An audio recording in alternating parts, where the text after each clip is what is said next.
Sales Talk with Shirley Anderson. Grab a cup of coffee and let's dive in. Hi everybody, so I've got some awesomeness here for you today. I'm with Shirley and she's just going to introduce herself a little bit for us. And the main topic, hi, and the main topic for today, which is so important and is on everybody's lips in business and in corporate, is sales. And I like to think and I like to know that Shirley is definitely the sales guru. So you guys are in for a treat today. I hope you guys are doing your boom chakalaka dance while you're doing this. Shirley definitely knows how to get it down. Oh, I love it. All right, Shirley, over to you. Please tell us, introduce yourself and tell us what got you into sales. So thanks, Taryn. So I got into sales, and my whole story is on my website. So you're welcome to go and have a look at the detail. But sales is one of those things that, for me, I just fell into, and I think that happens for a lot of people in sales that end up, taking sales as a career, something they fall into. It's not always something that you go and study to do. It's not something you finish school and matriculate and you go, I want to do sales. It's one of these things that people don't really know about. They don't realize that sales is such an intricate part of being successful in life and in business. And so the way I got into sales was when I was very, very young.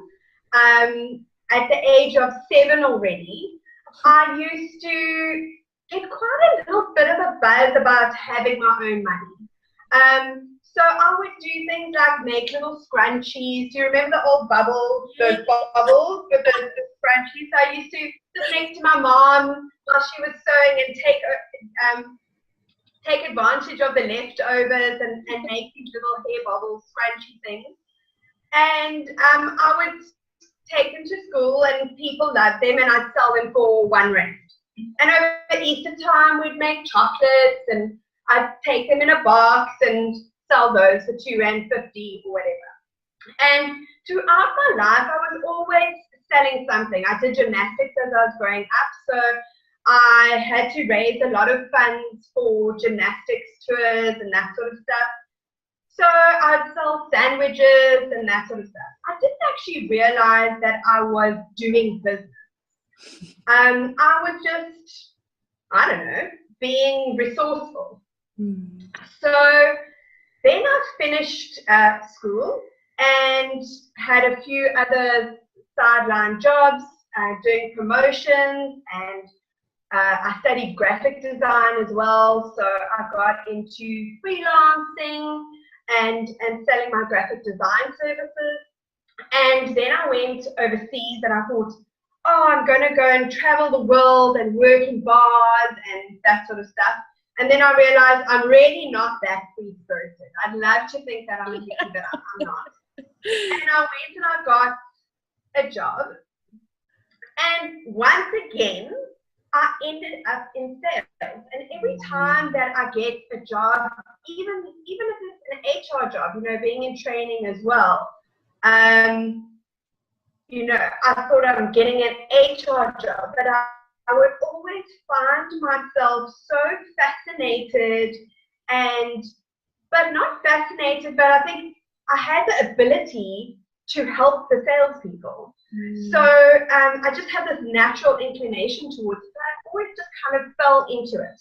And so I joined the sales team and then I got into sales management and then I kind of focused my areas of interest in sales training. So that's my story. That's kind of how I've gotten to where I've gotten.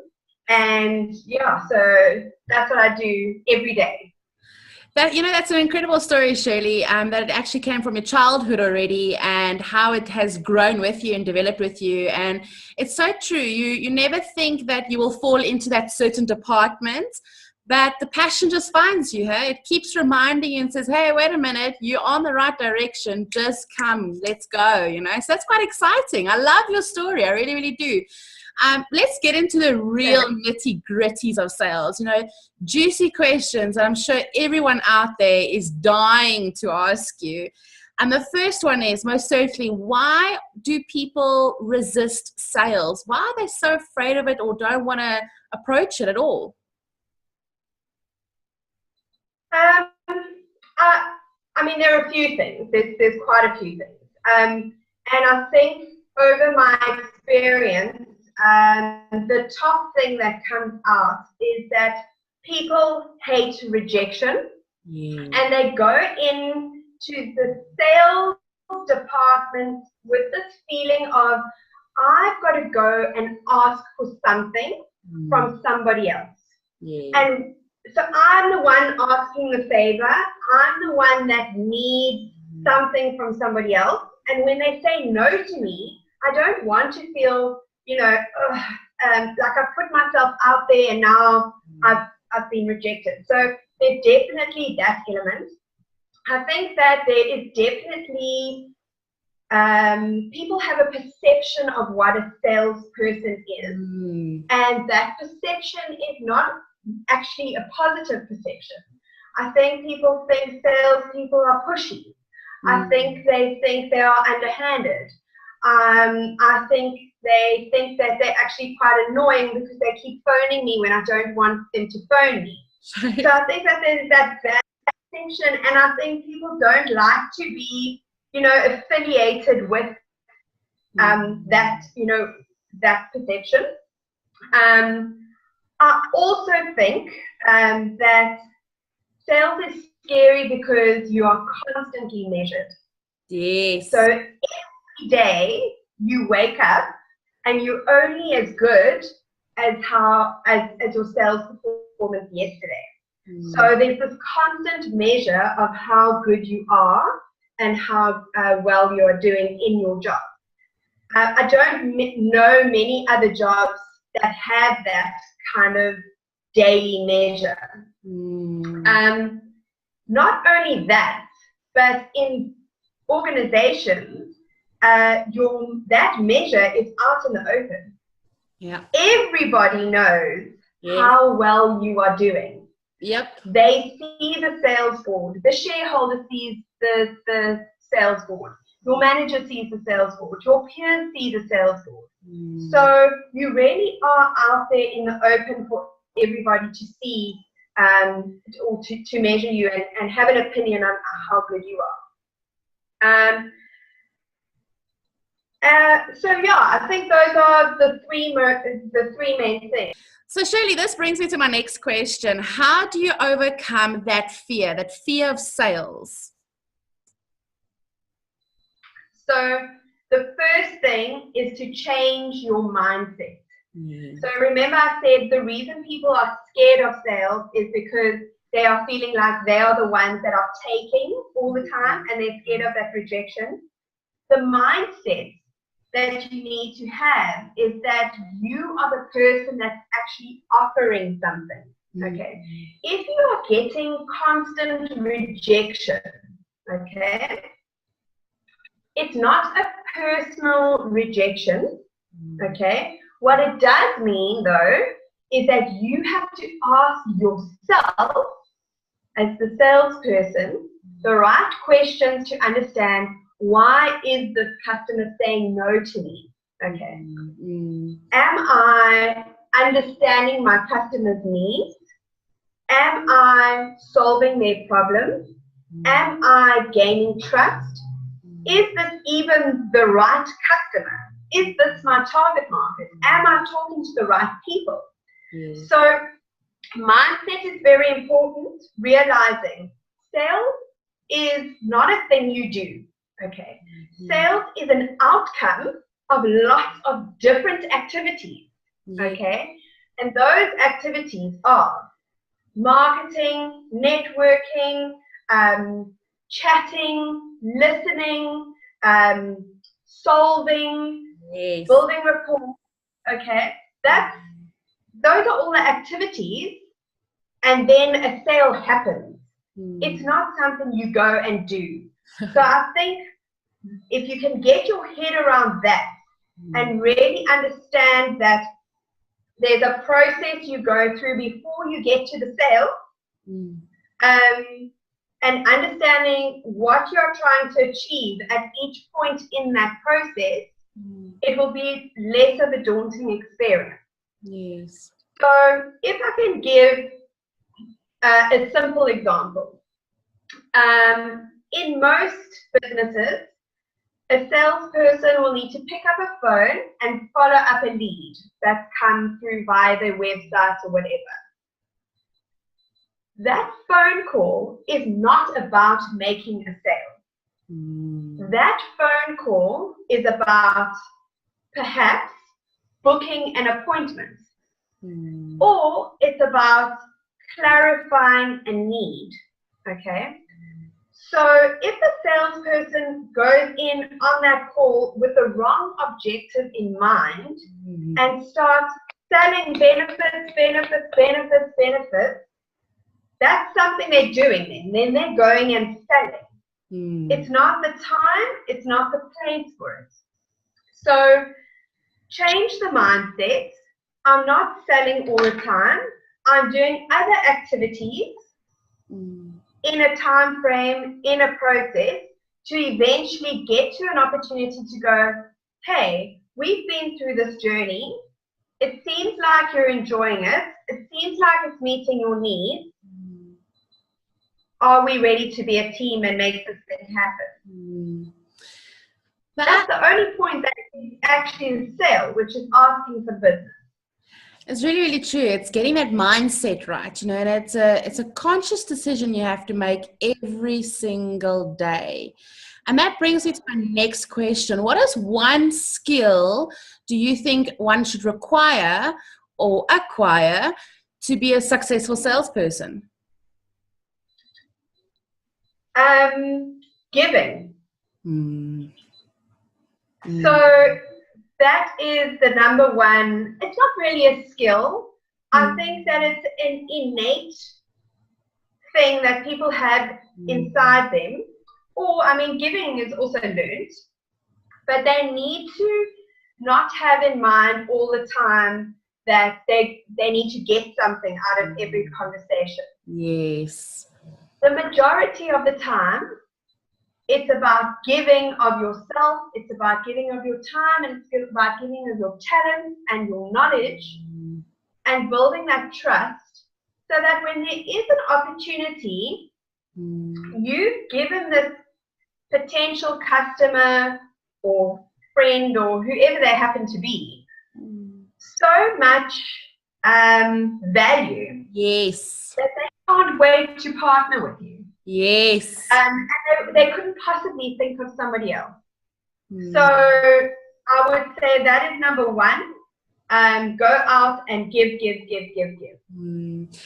And that's a ratio that I keep hearing quite often out there is 80% value, 20% sell. You know, and getting your mind around that is, it's going to just boost your sales without regard, definitely.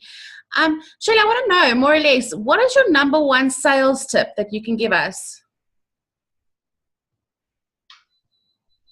I would say you need to, number one sales tip is building relationships. Yes. And lots of them. Yes. That's what, if you want a lot of sales, I mean, to be honest with you, sales is a numbers game. Yes. Okay, if you want to put it back into the old style sales lingo, sales is a numbers game. The more friends you have, the more friends that are talking about you, the more leads you're going to get, the more conversations you can have, the more relationships. And you build relationships through giving, I guess, which is kind of what goes back to what we were talking about earlier. Definitely. It's, again, emotion sales, connecting with humans, connecting with people in general. Definitely. That's it. For a business owner out there, what sales tool is really, really necessary, a must-have in their business? So the first thing a business owner needs to have if they've got a team that are selling, they need to, it's not necessarily a tool, but it's something that they must have. And that is a very, very clear value proposition. Okay. And a very, very clearly laid out list of unique selling points. Okay. And every salesperson in that team need to be talking the same language. Okay. So it's all about making sure that you are unique and somebody understands why they must partner with you rather than somebody else. That is the number one. And the conversation around that needs to be very clearly laid out and quite strictly adhered to, okay? Because you want seamlessness in your business. The bigger your business gets, okay, the more important this becomes. Yes. You kind of next thing I would yes. The next thing I would say is some kind of system where they can manage leads. Okay. So you get fantastic lead management systems. Some are quite manual. If you're a small business, maybe you can handle that. You know, you get some in the cloud versions. And some seem to be quite expensive, but it's definitely worth the invest your bread and butter. Okay? Yes. The other thing I would say is really, really good content. Okay? And training around how to use the platforms, the salespeople to use the platform to get that content out there to the marketplace, get it working for them. A culture strategy. Okay. Yes. 99% of the businesses that I go out and consult with, they'll ask me, can you please train my team on telephone techniques? Can you build a sales strategy, or can you build a sales process for me? And I met with salespeople who look like this. They don't even want to be there, let alone adopt something exciting and new and go through this whole thing of change. So we have to backpedal and start all over again and say, okay, before we can start on sales, let's just get your culture right. Let's get your people right. That is more important than a sales process because they need to be able to engage with those things. A good HR management policy and process so that people are fairly dealt with, and excellent leadership. Yes. So into that, definitely leadership. Couldn't agree more with that. Yeah, I think a lot of times businesses confuse good sales management with good sales leadership. And sales is definitely, actually sales is quite easy to manage, you know, it's very measurable. It's one of the only roles that are so measurable.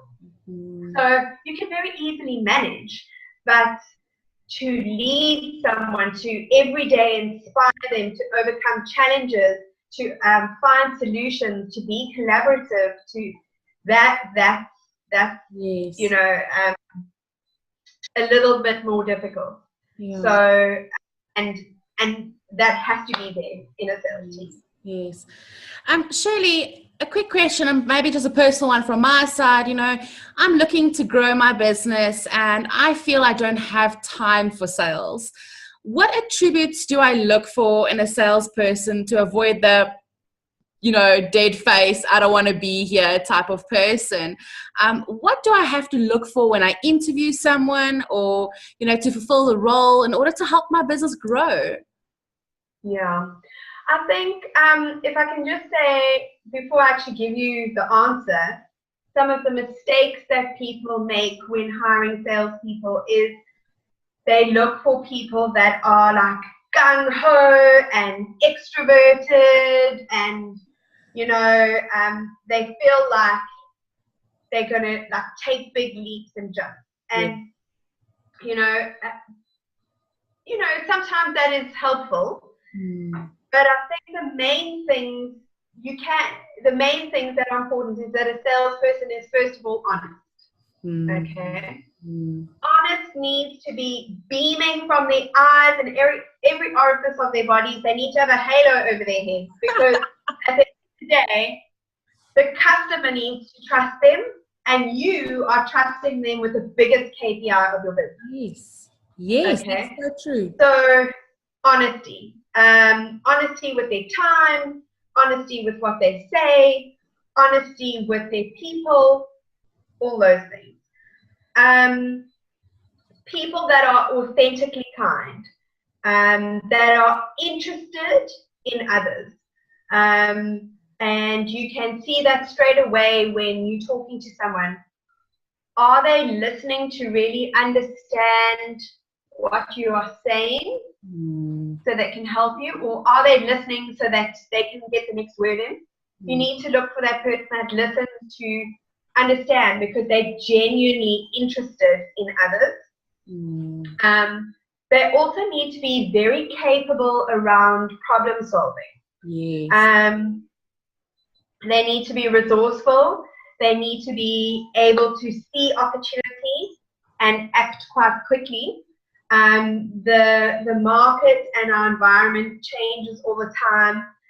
They're in situations where they're often face to face with clients and need to overcome obstacles, help them overcome obstacles and find solutions. So they need to be able to be quite resourceful and see opportunities and take them.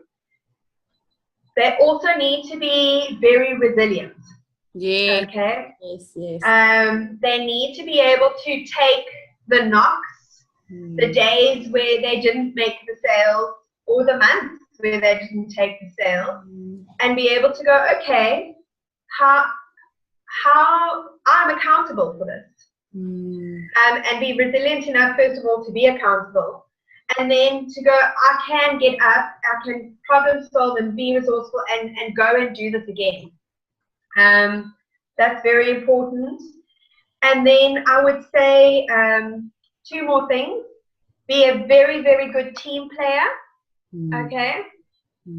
They can't have this attitude of, I'm in sales, I'm the most important person in the business, I'm doing this thing alone.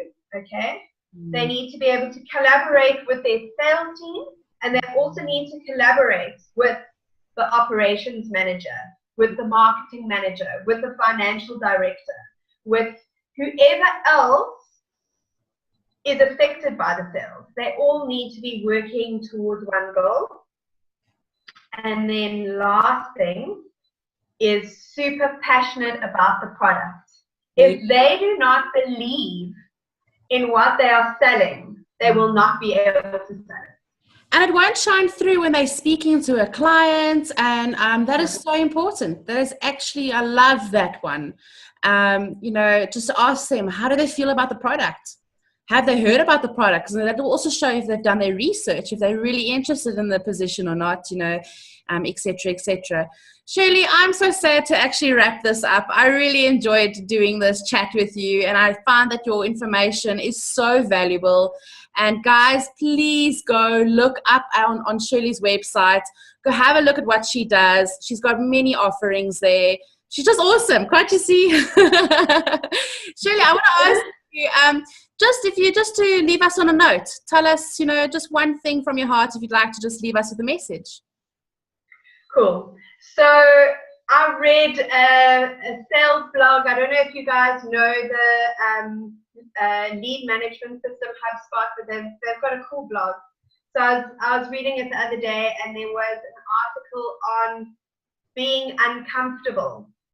Okay? In order to be successful, you need to do things that make you uncomfortable. Sales, if you haven't done it before, it's okay.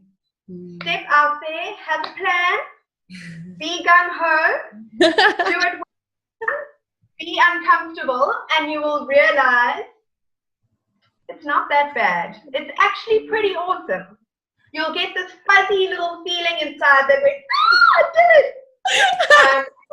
Be so proud of yourself. That's the cool thing about sales.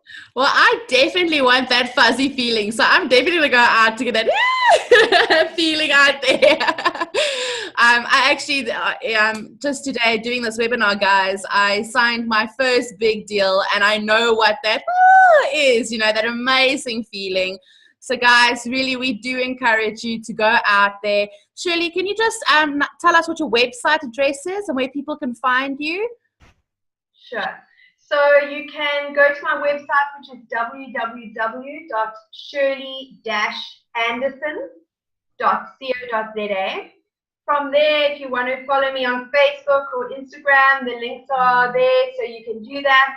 If you have any questions, you can pop me a mail via the form. And yeah, I'd love to connect and help you out with any questions and give you some direction. Awesome. Thank you so much, Shirley. I really, really appreciate it. And guys, I will also pop in all her links with regards to this. Go have a look at the bottom in the comments below.